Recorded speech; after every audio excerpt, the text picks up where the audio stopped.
Subscribe my YouTube channel Narendra Anjan Live.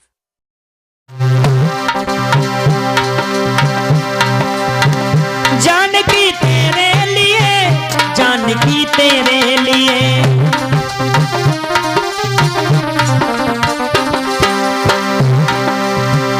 Ram ने धनुआ तोड़ा, जानकी तेरे लिए।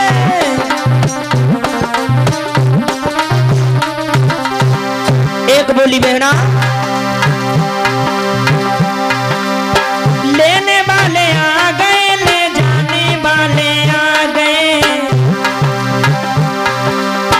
लेने वाले आ गए, ले जाने वाले आ गए, सीता तुमसे शादी रचाने वाले आ गए।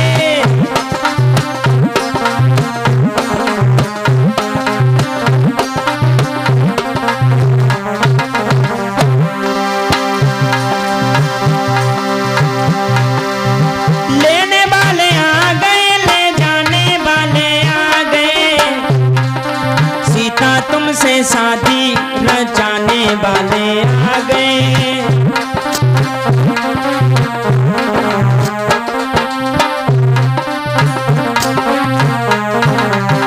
जवाब दिया, चलो सहेली जयमाला पहनाओ। और जैसे ही इतने वचन सुने हैं तो सीता जी साथ में लेकर के सहेलियों को और पहुंची राम जी के पास। अब राम जी की उम्र 14.5 साल की, वे तो कुल लंबे हैं, और सीता जी की उम्र मात्र 6.5 साल की, ये छोटी सी है। अब राम जी के पास में गई, चुपचाप खड़ी। अब जैसे हाथ बढ़ाती, गर्दन लो नहीं पहुंच पा रहे, चुपचाप उचक उचक के रह जाती हैं। तो एक सहेली राम जी से समझाए कि बोली, राम हाँ एक बात बताएं, बोलो। तो सीता जी की सहेली समझाए कि बोली, बहनों ही साहब एक काम करो तुम। कहा, बोली सुनो। अरे झुक जाइयो तनिक रघुवीर, और लली मेरी बारी है, झुक जाइयो।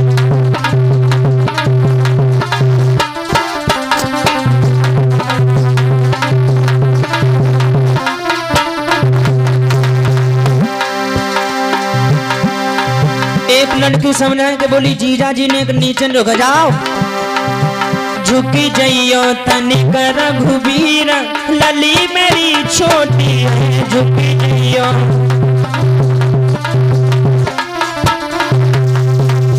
जवाब दिया, नीचे झुक जाओ, जयमाला पहनवा दे। अब राम ने सोची, बड़ा मुश्किल में तो धनुष टूट पाओ हो।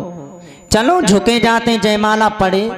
जैसे राम झुके हुए को तैयार में, लक्ष्मण ने हाथ मारा, क्या कर रहे हो भैया, झुकने जा रहे हो? बिल्कुल नहीं झुकना। पहली बार, और बहू ससुराल में, बहू भाभी के सामने एक बार अगर झुके गए ना तो सारी जिंदगी ऐसे झुकना पड़ेगा। सीधे खड़े रहो।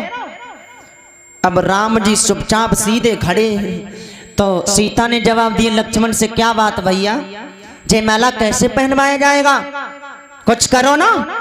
एक लड़की लक्ष्मण से समझा के बोली, के तुम बड़े ऐंठ रहे हो, तुमने कुछ किया नहीं तो इतना तुम अपना गुणगान बखान करने के लिए उद्यत हो, अगर कुछ किया होता तो पता नहीं क्या कर जाते।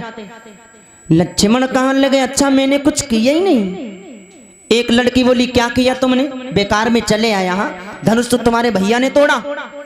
लक्ष्मण कहने लगे, अच्छा उनने धनुष तोड़ी दो तो नहीं कि बाबा, मौत से पूछो धनुष को तोड़वाए में हमने कितने पाप पर बेले तब जाएगा धनुष टूट पाओ, और तुम कहती हो कि राम जी ने धनुष तोड़ा क्या? अब सीता जी लक्ष्मण से बोली, भैया कुछ करो ना, जयमाला कैसे पहनवाया जाएगा। उसी समय लक्ष्मण बोले, ठीक है माँ परेशान मत होइए, अगर धनुष टूट गया तो जयमाला भी पहनवाया जाएगा। अब तुरंत ही लक्ष्मण ने क्या किया, गए भैया राम के पास में जाकर के उनके पैरों पर गिर गए और दंडवत प्रणाम करने लगे। दंडवत प्रणाम जानत हो, पहले चलता था, लोग बड़े बुजुर्गों का सम्मान करने के लिए अपना सर उनके पैरों पर रख दिया करते थे। धीरे धीरे अंतर हुआ, लोग एक दूसरे के पांव छुअन लगे, और अंतर हुआ, एक दूसरे की परिया छुअन लगे।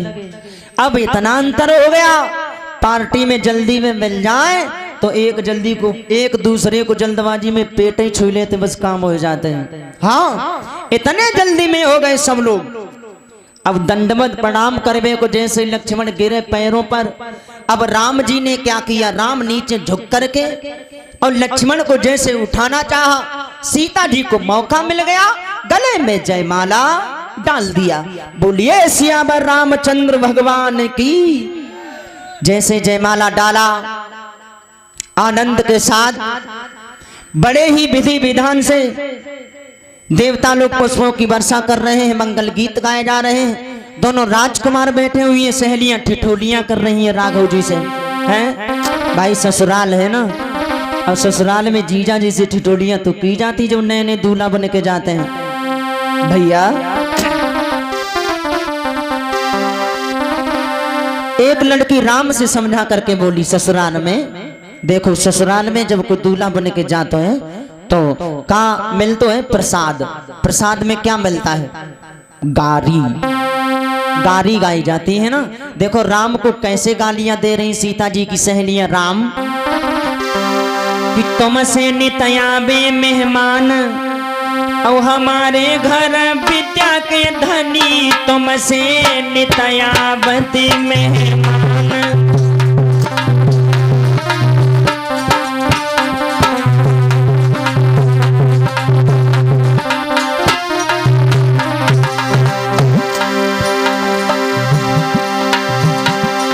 एक सहेली बोली राम जी से, बहनोई साहब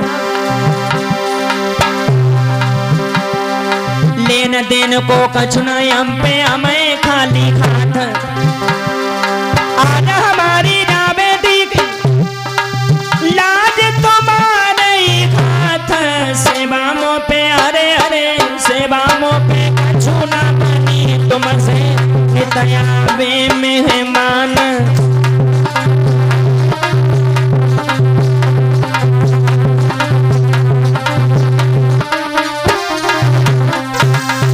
यानी कहती सहेलियां कि तुम्हारे जैसे मेहमान मेरे घर में आते रहे तो मेरी जिंदगी में 4 चांद लग जाएंगे, इतने पढ़े लिखे होशियार। दूसरी समझाए कि बोली तुम्हारे जैसे पता नहीं रोज इन कितने आते हैं। ऐसी गालियां दे रही हैं सहेलियां जो राम जी को बुरा भी नहीं लग रहा है।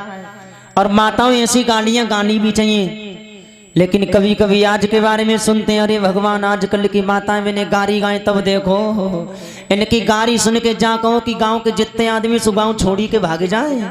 हाँ हम तो देखत रहा था ना अपने गांव में, का कहती जब मड़ो सरवान जाती है तो तलिया से वो कच्चे घड़ा में जल भर के लाती है वो अमरत। अब वहां के बाद में जो मिलते बाई को खूब मारती पर गारी देती है। हाँ अब ऐसी गारी गाई जाती है, ऐसी गारी देती है आजकल। मैं तो ये सोचता रहता हूँ कि माताओं का राइटर कितना होशियार होगा जो गीत लिखता होगा।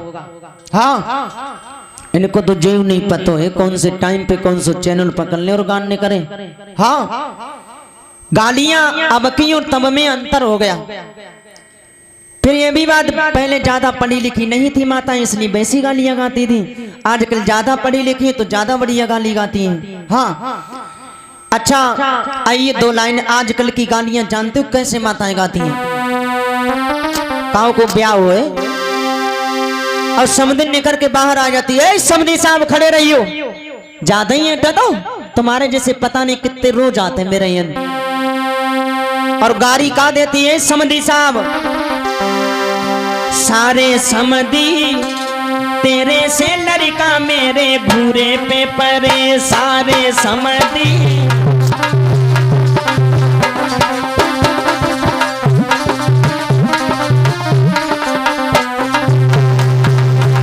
कहाँ गाती है, तुम्हारे जैसे लड़का मेरे भूरे पे परे रहते हैं। बताओ समधी कोई लड़का है का, लड़का है समधी नहीं, लेकिन गाली गाती जेऊ छोड़ो। एक गारी हो जो गांव गांव गाई जाते हैं, कौन सी बहनों गाई जाती, कौन वाली गारी, अहिमा कौन है नौरंगिया मेरो भैया लागे, गाती है कि जामे कौन है नौरंगिया मेरो भैया लागे रे। अब बताओ दूसरे को बनाती अपनो भैया और अपने आप विनयी की बहन बन जाती है और फिर अपने आप को गारी देती है, का कहती है, अहिमा फलाने है नौरंगिया मेरे भैया लागे। का गाती आई माँ फलाने है नौरंगिया मने भैया ना गए। और वो आगे आगे का गाती उनकी बहना। आगे वालों शब्द हम तो कहना पे कहे कि तो बढ़िया है ना। सारे समझी तेरे से लड़का मेरे बूढ़े पे परे सारे समझी।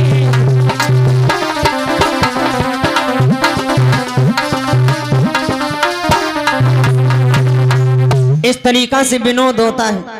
जनकपुर में सहेलियां राम जी की जो रिश्ता में सालियां हैं सो गालियां दे रही हैं। राम जी रुके हुए हैं जनकपुर में, बड़ा ही आनंद आ रहा है।